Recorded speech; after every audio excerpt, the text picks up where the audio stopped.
What is up, everybody? Happy Thursday night. My cat just knocked over one of my paintings. I'm on with the indomitable host of the Occult Rejects, Nick. Go ahead and introduce. Oh, your mic's muted. Sorry about that. I don't know how that happened. Yo, I heard that too with the cat. I was like, yo, what the hell just happened?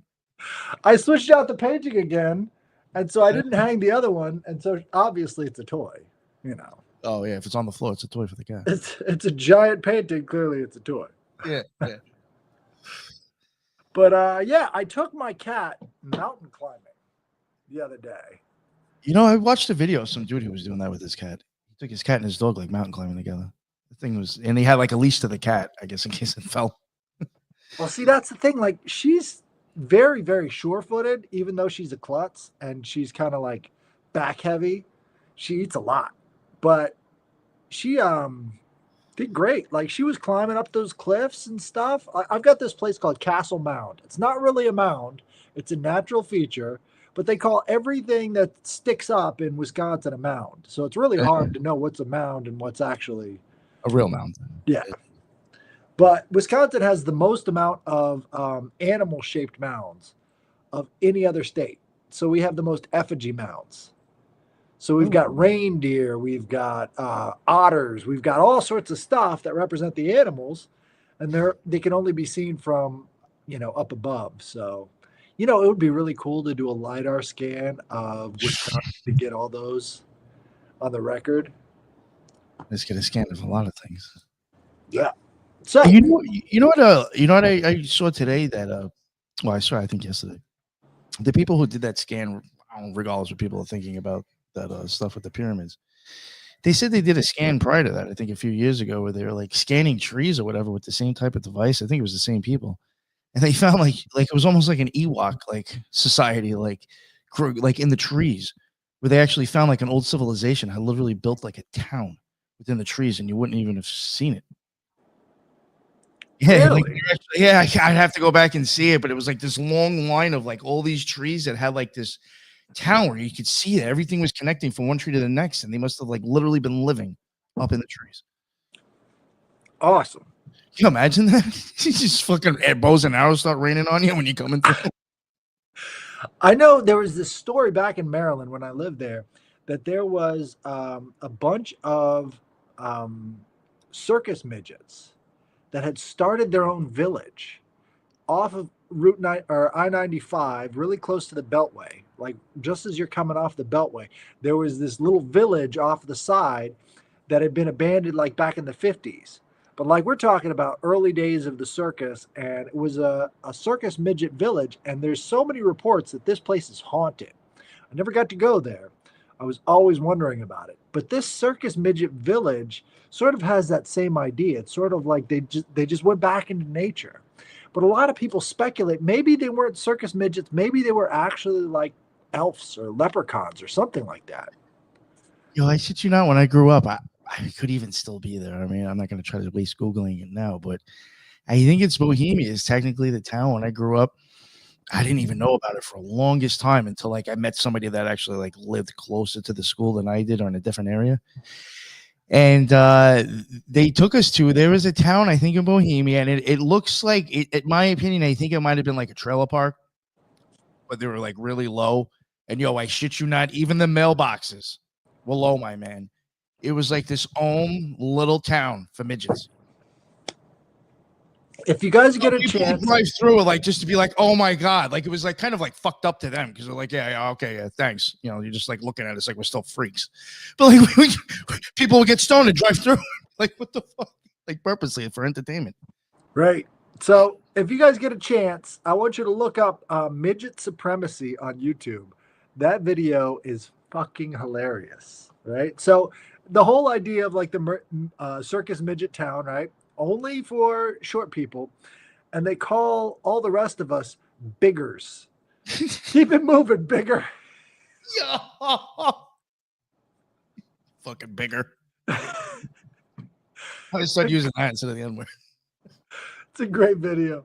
It's a great video. But we got to get on with the show. So I'm going to let you talk about uh, your glyph of the night first, and Yeah, then I'll yes. go. Yeah, mine are can you pull up the picture if you don't mind? Mine are multiple glyphs, I guess, actually, in a sense. This is a celestial writing, or also known as angelic script. This can be found in three books, Agrippa's three books of occult philosophy.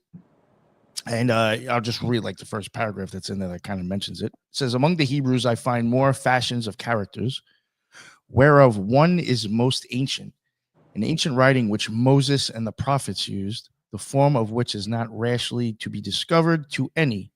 For those letters which they use at this day were instituted by Esdras.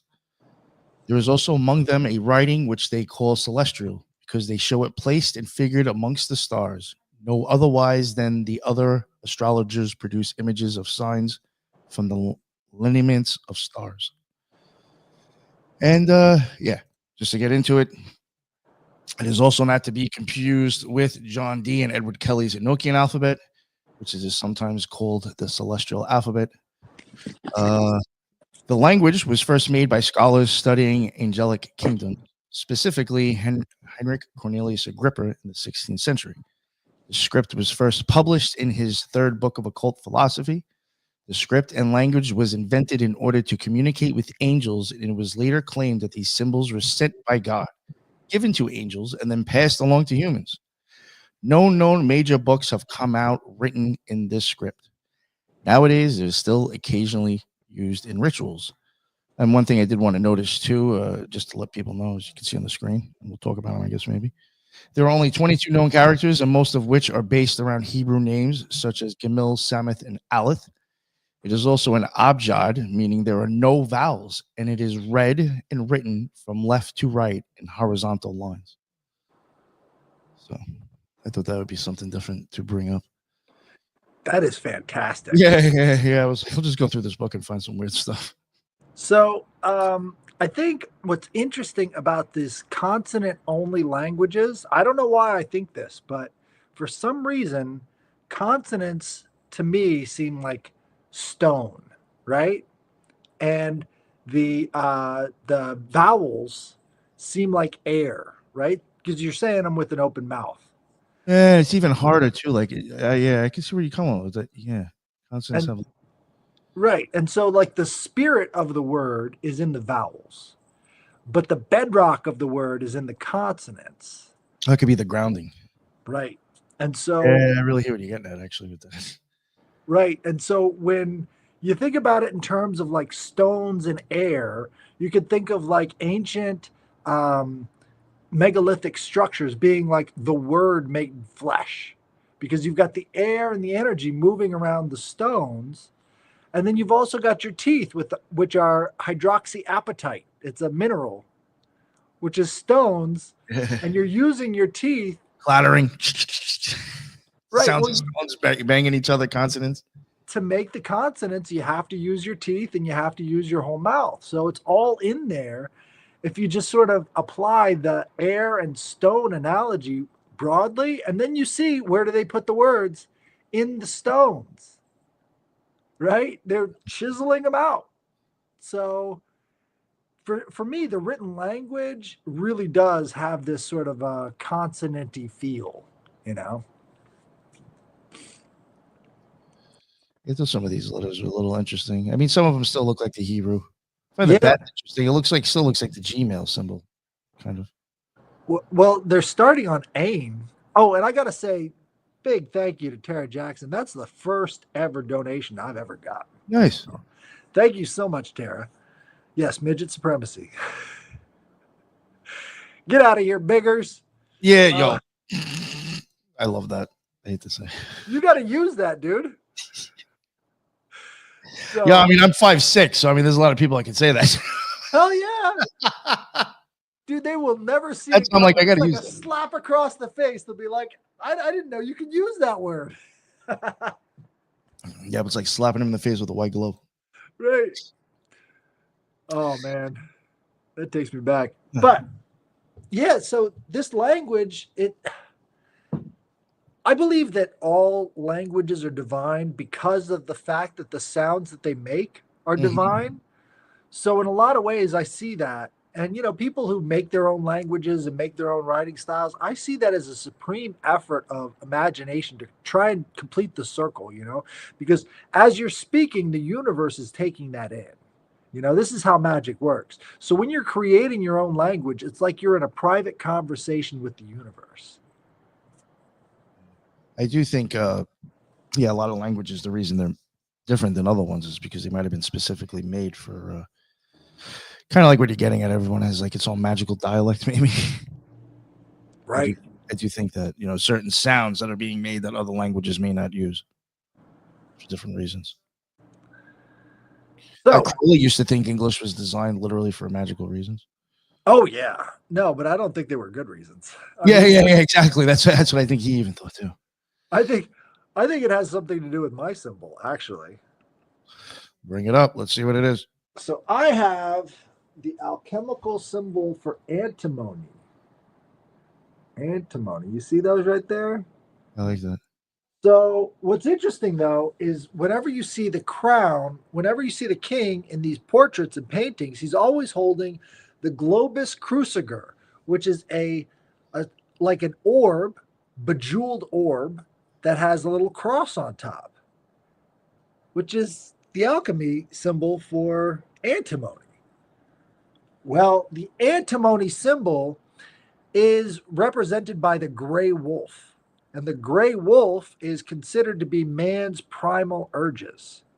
So the crown is saying that they have control over man's primal urges. And that is what makes them authorized to rule. That's kind of interesting. Yeah. The other variation on the antimony symbol over here is a modified sigil of Pluto, which kind of tells you who these guys who think that they control your basic primal emotions really worship is Pluto. And Pluto's name is actually, Hades.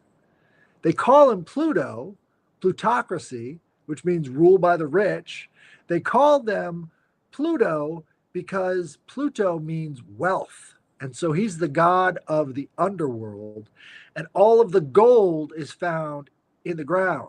All of the minerals and all of the precious gems are found in the ground. All primary economic activity happens when you're digging it in the ground, whether you're talking about farming or pulling minerals out of the ground, pulling metals out of the ground. It all has to do with Pluto. That's his sphere. So it really kind of makes sense why they would be saying this. Now, what's interesting about the metal antimony is that it gobbles up everything else. The alchemist called it a wolf because anytime you combine antimony with another metal, you get a very fast and hard alloy, right? So antimony alloys with pretty much every other metal, copper, gold, silver, whatever. But you can use antimony to purify gold, which is really kind of interesting. You combine the two, you make a alloy out of the antimony. It kicks out any other impurities from the gold, and then you get a pure golden alloy once you separate the two again. So what they're kind of doing there is gobbling up all of your shit. And they're telling you about it through their symbols that they use for themselves. This antimony symbol would be a symbol like the wolf's head. You see, the Wolf's Head Lodge in Freemasonry is very closely related to the Royals. It's not a coincidence. The idea of antimony is one of those not very often looked at resemblances to royal authority. Somebody's saying plutocrats hold assets in metals? Yes, they do. That's one of the main features is that they hold assets in metals. What's that old saying? The slave trades in debt. The what is it? The shopkeeper trades in silver, but only the royals trade in gold. Only the free men are the royals because they're sovereign. And what do we say when we want to be free? We say we want sovereignty. Who's the sovereign? They're telling you who the real free person is. It's not you, it's Yeah, the person in charge. So when you add all these different factors together, you really start to see a different picture of how they feel about us, I think. Now, what did you put up there? The antimony symbol? yeah. I just put it up there for you before in case you saw it. Right. Can you Yeah, pull up the symbol for Pluto, the yeah, sure. planet? Get that now. Yeah. What do you think about that? Almost. I mean, it doesn't, but it does a little bit to me. Like almost look like a flower as well. It does. And what do they say that there's a Freemasonic sort of saying about Saturn, this guy Death, is that he's the chopper of all flowers. All flowers, he chops through them. Young, old, doesn't matter because he's got the scythe, right? And so the symbol for death, Saturn, has the scythe and he chops through everything. So he's kind of like another one of their main symbols is death and Saturn. I think that's pretty significant. I've never noticed this other one, but maybe it is. This Pluto one, that's a newer one, the one on the right. I've The never one on the noticed. left, that's a very old one. Now, what's interesting is, you got that sort of flower petal design around the head, but it's more circular and it's got no connection to the rest of the body. Almost like it's headless. Yeah, yeah, yeah. I do. Actually, I was going to say I do find that interesting with this symbol that there is a disconnection between those two. There's no. It wasn't drawn in. I think you froze up or I froze up. Are you Ooh, still there? yeah, I'm there. I think you froze up. Oh, we're good on my end. Oh, That's it must so have weird. been me. Yeah, I don't know. So yeah, this whole Pluto connection to the Globus Cruciger and antimony, I think plays a significant role because really what separates free man from slaves is knowledge. And all this stuff about alchemy and the metals and all this stuff, that is what made men extremely wealthy back in the day, is having the knowledge to do this kind of stuff. This set them apart from everything else. And you can see that in the alchemists too. Where did the alchemists serve? In the court. They wanted them front and center because it wasn't just alchemy, it was all the sciences. I even think understanding sciences and alchemy, you might have actually been able to be a magician in the sense of like fooling the masses with visual effects. Right. Right. Again, like I've said before, I don't necessarily think that when these occultists are contributed with making androids, I think they might have actually just knew how to manipulate Mercury and a few other things, and you got something looking like it's moving. There's nothing there. Right. I do think alchemists can be used. So that's why important people may want them sometimes too. Think about the uniform of the stage magician. Exactly. Yeah, a high-paid, a grand stage magician. They want a Chris Angel. Isn't it funny that they kind of dress like Freemasons? And the Freemasons are always involved in entertainment. Over in England, the biggest Freemason lodge is all about the actors. Yeah. It's the actor studio. There's a funny show. If you ever get the chance, watch The Toast of London, the Freemason episode, because he's trying to become a Freemason so that he can be basically part of this inner order of actors so that he can get all the best roles. And so it's just nonstop, like weird fun with him and his arch rival. God, I can't remember his name. But Stephen Toast and his arch rival are trying to, battle each other of him getting in the Freemasons. The other guy doesn't want him in, and he wants to get in so that he can get the best roles. It's a great episode.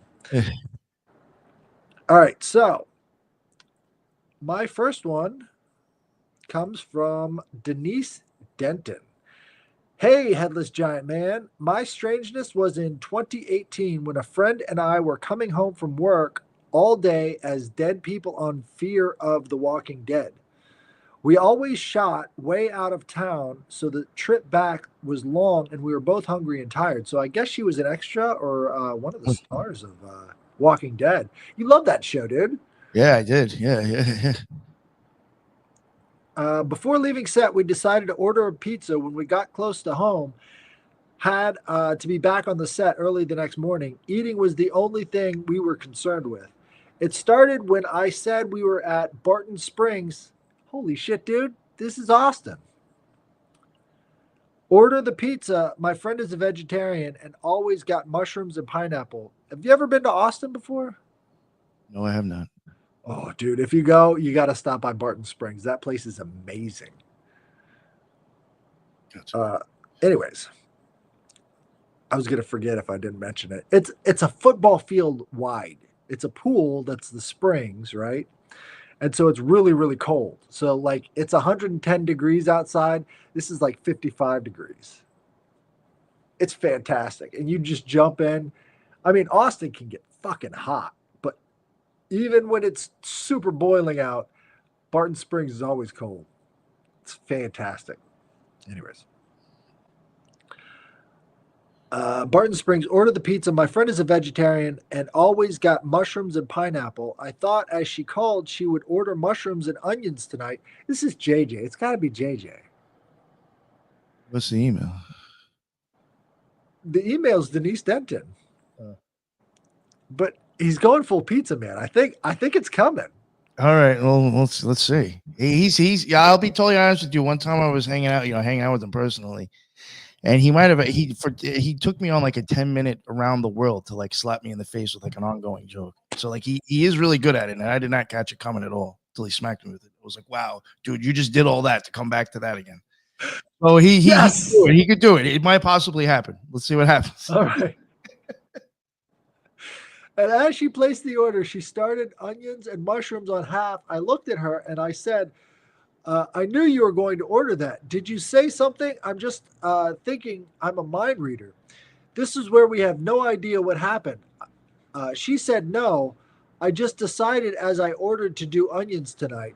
This was when we noticed we were nowhere near close to home, but on 71 at Montopolis, 9 miles from where we were, and no way we had driven to this point.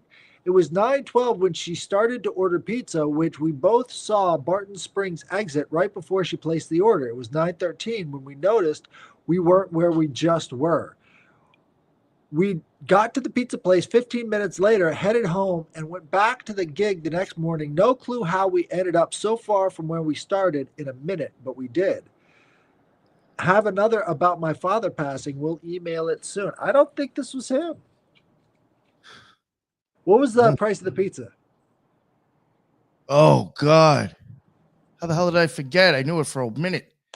So how many times? Like $15. It's over and over. It was 15.23 or something like that. Yeah.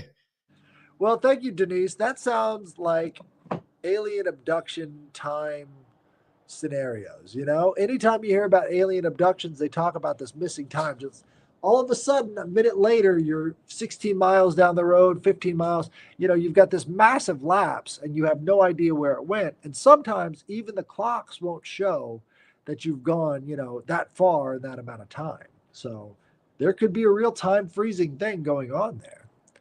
But I would be interested to know what did the clocks around you say as you were thinking about ordering pizza, had a mind meld about what you wanted to order on your pizza, and then all of a sudden it was 13 miles down the road. Yeah.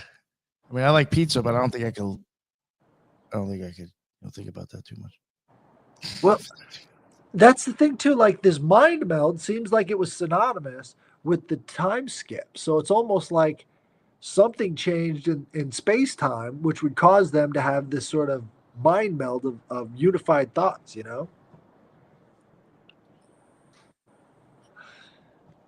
That's what I'm assuming. Yeah. No, thank you for the email, though. Thank you very much, Denise. That was a very interesting story, and I'm glad it was a JJ. Where did he go? It wasn't, yeah. That was another reason too. I was like, maybe he's right, and that's why he wants to hear it. He wants to hear it. Yeah, he wants to read his email. All right, let me see here. I got another one from. Where is it? David Schnicker. Come on. They make it so hard to scroll in Gmail.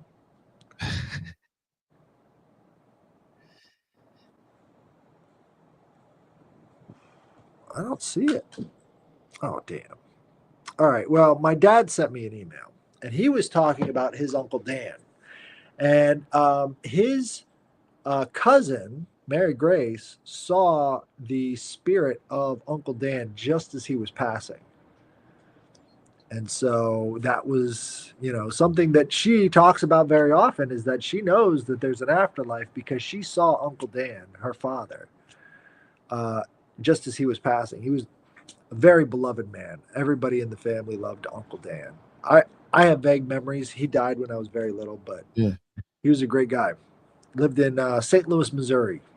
Uncle Dan Pfister. Now, like, when she says she saw him, like, how does she mean? Like, was he not there when he passed away, and so like he appeared in front of? Like, I'm not exactly sure what she means by Right. So she was, I think this was in a hallway. Again, like I must have that. Yeah, deleted the email for some reason. yeah, But that's well. You were just looking at it before the show too. I know I it know. existed.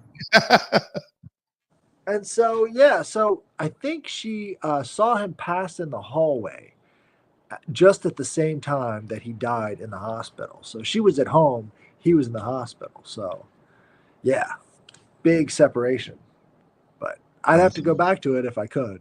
Let me see. Recently deleted? Is that a thing? I don't know. Trash. All right, here we go. I found it. It says, in 1989, my Uncle Dan lay dying in his bed at home. His daughter Mary was in the living room when she noticed an apparition of Dan's deceased best friend, Dee Bright, walking down the hallway towards Dan's bedroom. She followed Dee into the bedroom and discovered that Dan was dead and Dee had disappeared. That's what it was. So his old friend came to take him into the afterlife. I think that's fantastic, I mean, if I'm dying, I'd love to see my best friend coming Yeah, in. That's cool. It probably is a welcoming way, Right. to accept the situation. Yeah. I mean, we're all going to die. So, yeah. What better way to go than having your best friend who already passed on come and get you, Like, yo, it ain't that bad here. Come on, bro. Right. It's almost like it's better than here. It's better than there, bro. Right. Like home is waiting for you. I mean, that's great. So, yeah, that's our show for tonight. I hope you guys enjoyed it. I had a wonderful time with everybody. We're gonna keep it right at about 30 minutes every time. So keep you wanting more. Definitely, if you have any stories, email the Headless Giant podcast at gmail.com and I will read them and we'll talk about them and it'll be a great time. Let's see. You got anything coming up there, Nick, with the Occult Rejects? Oh, I think we have our Sound and Spirit dropping tomorrow. Nice. So yeah. But besides that, no, nothing offhand that I can think of. Except, yeah, basically, just still for my listeners, please send Headless an email if you got stories.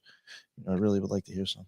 I was re-listening to that Oregon podcast. Oh yeah. I dropped that because in case he comes on the show again tomorrow, I wanted new listeners, to know who the hell Leon is.